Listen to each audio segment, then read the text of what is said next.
សូមជូនរឿងចៅនងនិងចៅនុតចៅនងនិងចៅនុតរៀនថ្នាក់ជាមួយគ្នាវាស្រឡាញ់គ្នាណាស់ទៅណាមកណាពុំដែលឃ្លាតពីគ្នាទេ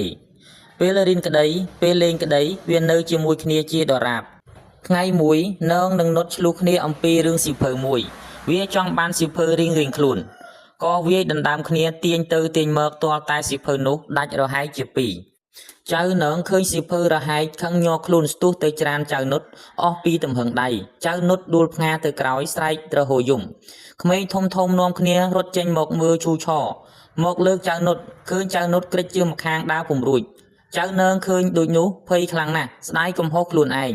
វាជួយក្រៀមមិត្តរបស់វាទៅផ្ទះហើយខំជួយមើលថែដោយយកចិត្តទុកដាក់រហូតដល់ជាសះស្បើយ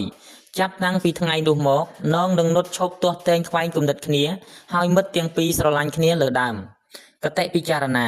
កំហឹងនាំឲ្យខាតប្រយោជន៍គ្រប់បែបយ៉ាង